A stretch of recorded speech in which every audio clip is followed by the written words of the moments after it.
প্রশ্নকারী আমার বললেন, আল্লাহর নবীর সাহাবী, আমাকে এমন একটা আমল শিখিয়ে দেন না যে আমলটা করলে আমি আল্লাহ তাআলার জান্নাতে যেতে পারবো।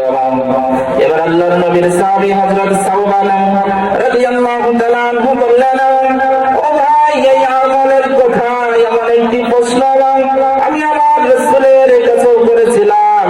আমার রাসূল এই প্রশ্নের জবাবটা যেটাই দিয়েছিলেন আমি ওই আমলটা করছি। ভাই, ওই আমলটা আমিও আপনাকে শিখিয়ে দিচ্ছি। ধরে বলি সুবহানাল্লাহ। তাহলে কি এত বড় একটা আমল যেটা রাসূলের কাছে প্রশ্ন করে শিখেছেন, সেই আমলটা করছেন, 3 বার প্রশ্ন করার পর জবাব দিচ্ছেন যে এই আমলটা আমি আল্লাহর রাসূল থেকে পেয়েছি। তাহলে সেই আমলটা আমরা করতে রাজি আছি কিনা?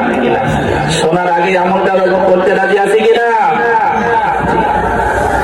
এবার হযরত সাওবান রাদিয়াল্লাহু তাআলা আল্লাহর নবীর সাহাবী বর্ণনা করছেন, ভাই, তুমি যেই আমলের কথা শুনতে চাচ্ছ, তুমি যেই আমলের কথা জানতে চাচ্ছ, আমি নবীজির কাছে যে আমলটা শিখেছিলাম তুমিও শুনে নাও, জেনে নাও।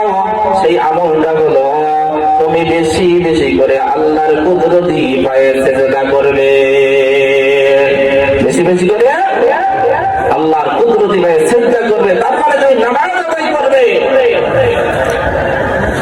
আল্লাহর নবী সাহাবী হযরত সাওবান রাদিয়াল্লাহু তাআলা আনহু বললেন, তুমি বেশি বেশি করে সিজদা করবে। যদি তুমি একবার আল্লাহর কুদরতি পায়ে সিজদায় অবনীত হয়ে যাও, তাহলে আল্লাহ রাব্বুল আলামিন তোমাকে 2টা পুরস্কার দান করবেন। একটু আওয়াজ দিয়ে বলেন, কয়টা পুরস্কার? আল্লাহ পাক একবার সিজদা করার কারণে 2টা পুরস্কারে ভূষিত করবেন। 1 নম্বর পুরস্কার হলো ওই ব্যক্তির মর্যাদা 1 ডিগ্রি আল্লাহ তাআলা বাড়িয়ে দেন। আমরা মর্যাদার জন্য কত দলের পিছনে পিছনে ঘুরি না, আমরা মর্যাদার জন্য কত মানুষের পিছনে পিছনে ঘুরি। রাতের আরামের ঘুমকে হারাম করে দিয়ে, আল্লাহর গোলামি ছেড়ে দিয়ে মানুষের পিছ পিছ ঘুরে জীবনটা শেষ করে দিলাম শুধু একটু মর্যাদা, উচ্চ আসনে একটু বড় বসার জন্য, একটা চেয়ারের জন্য, একটা গদির জন্য, একটা আসনের জন্য নিজের জীবনটা শেষ করে দেওয়ার পরে অনেকেই এই আসন তার নির্দিষ্ট করতে পারে না। এমন অবস্থায় দুনিয়া ছেড়ে চলে যেতে হয়। কিন্তু আল্লাহর নবীর সাহাবী বললেন, ভাই, তুমি যখন একবার আল্লাহর কুদরতি পায়ে সিজদায় অবনীত হয়ে যাবে, আল্লাহ পাক সঙ্গে সঙ্গে তোমার 1 ডিগ্রি মর্যাদা বাড়িয়ে দিবে না, তোমার ইজ্জত বাড়িয়ে দিবে না।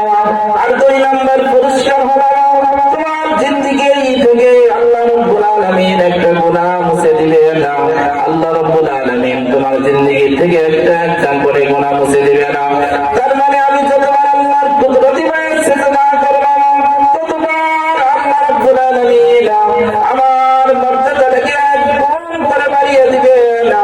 আর আল্লাহ রাব্বুল আলামিন আমার 1 ডিগ্রি করে মর্যাদা যেমন বাড়িয়ে দিবেন, তেমনি ভাবে একটা করে গুনাহ তিনি মাফ করে দিবেন।